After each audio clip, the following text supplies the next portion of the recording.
आज मी बनवला होता चविष्ट आणि सुगंधी चहाचा मसाला. आता पावसाळा चालू आहे आणि पावसाळ्यात जवळपास सगळ्यांना चहा प्यावासा वाटतो. तर त्याच चहाची चव आणखीन दुप्पट वाढवण्यासाठी मी हा चहाचा सुगंधित मसाला बनवलेला आहे. तसेच पावसाळ्यात लहान मुलांची किंवा मोठ्यांची रोगप्रतिकारक शक्ती कमी होते. सर्दी, खोकला, कफ यासारखे आजार होतात, तर त्यावरती सुद्धा हा मसाला गुणकारी आहे.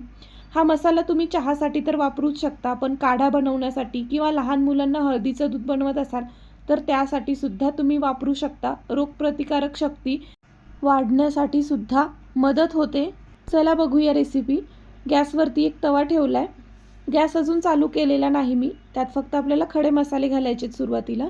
तर तव्यामध्ये मी 1 चमचा लवंग, 1 चमचा काळी मिरी, 1 चक्री फूल, 1 चमचा बडीशोप, 5-7 तुकडे दालचिनीचे घातलेत आणि 1 चमचा हिरवी वेलची घातली आहे.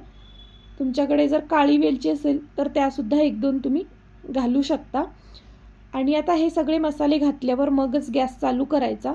सुरुवातीलाच जर गॅस चालू केला तर आधी घातलेले मसाले थोडे लवकर भाजले जातात आणि नंतर घातलेले मसाले कच्चे राहतात. त्याच्यामुळं मग सगळे मसाले घातल्यानंतरच गॅस चालू करायचा. गॅसच्या स्लो फ्लेमवरती हे मसाले व्यवस्थित भाजायचे. मसाले व्यवस्थित भाजले तरच मसाला छान चविष्ट होतो आणि चहा टेस्टी लागतो.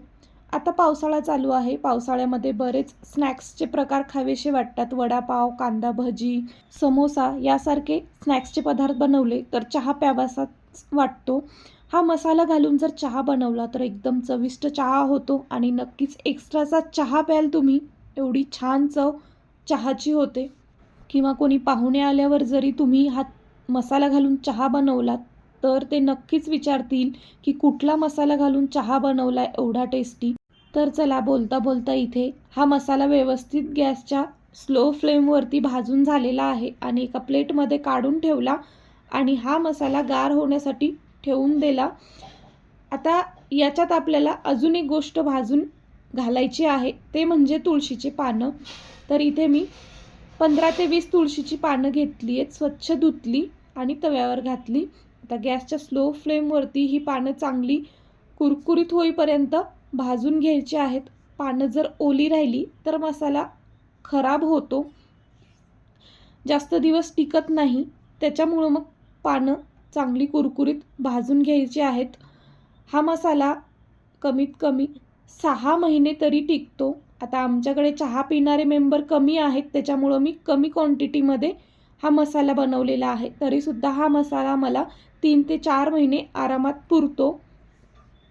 तर आता बघा इथे पानं छान कुरकुरीत होईपर्यंत भाजून झालीत. आता एक मिक्सरचं भांडं घेतलं, त्याच्यामध्ये मी सुंठ घातली आहे 1 मोठा चमचा. नंतर त्याच्यामध्ये जायफळ घातले. अर्ध्या जायफळ होतं माझ्याकडे, त्याच्यातलं मी अर्धा भाग घातला आहे, म्हणजे पाव भाग जायफळ घातले. आणि इथेही तुळशीची पानं घातली आहेत. बघा अशी कुरकुरीत झाली पाहिजेत तुळशीची पानं. ही तुळशीची पानं घातल्यानंतर त्याच्यामध्ये हे मसाले घालायचे. मसाले गरम असते वेळीच वाटायचं नाही, त्याला थोडंसं गार होऊ द्यायचं. आणि आता याला मिक्सरला फिरवून घ्यायचे. एकदम बारीक वाटायचं आहे हे. आणि बघा मिक्सरला मी हे बारीक वाटून घेतले आणि खूप छान सुगंध येतो या मसाल्याचा. एकदम भारी मसाला झालेला आहे. अशा पद्धतीने याची पावडर बनवायची बघा. आणि बनवल्यानंतर एका स्वच्छ धुतलेल्या बरणीमध्ये ही पावडर भरून ठेवायची. हवा बंद असली पाहिजे ती बरणी, नाहीतर मग मसाल्याचा सगळा जो सुगंध आहे तो निघून जातो. त्याच्यामुळं हवा बंद बरणीमध्ये किंवा डब्यामध्ये हा मसाला ठेवा.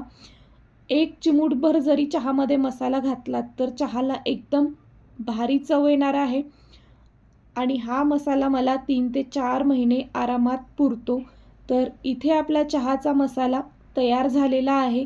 आता चहाचा मसाला बनवलाय म्हटल्यावर चहासुद्धा बनवायलाच हवा. तर इथे मी फक्त माझ्यासाठी 1 कप चहा बनवत आहे. त्याच्यानुसार मी प्रमाण घेतलं आहे. अर्धा कपापेक्षा थोडंसं पाणी कमी घेतलं आहे. त्याच्यामध्ये 1 चमचा चहा पावडर आणि 1.5 चमचा साखर घातली आहे. मला थोडासा गोड चहा आवडतो आणि पाणी कमी आणि दूध जास्त असा चहा आवडतो. आता तुमच्या आवडीनुसार पाणी जास्त दूध कमी किंवा पाणी आणि दूधचं प्रमाण एकसारखंच, जसा आवडतो तसा तुम्ही चहा बनवू शकता. मला तर दूध जास्त घालून आणि पाणी कमी घालून असा चहा आवडतो.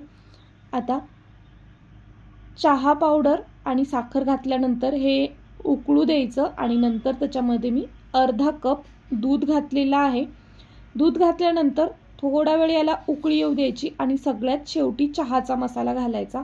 आधी जर चहाचा मसाला घातला तर चहा उकळून त्यातला जो मसाल्याचा सेंट आहे तो निघून जातो. म्हणून मग सगळ्यात शेवटी चहाचा मसाला घालायचा आणि चहा पुन्हा 2-3 मिनटं त्याला उकळून घ्यायचं. आणि इथे आपला मस्त सुगंधित चविष्ट चहा तयार झालेला आहे. अशा पद्धतीने तुम्ही चहाचा मसाला बनवलात तर चहाची चव दुपटीने वाढते. लहान मुलांसाठी जर हळदीचं दूध बनवत असाल तर त्याच्यामध्ये 1 चिमूटभर हा मसाला घालू शकता किंवा काढा बनवत असाल तर त्याच्यामध्ये सुद्धा हा मसाला तुम्ही घालू शकता. त्याच्यामुळं मुलांचं आजारी पडण्याचं प्रमाण कमी होईल आणि रोगप्रतिकारक शक्तीसुद्धा वाढेल.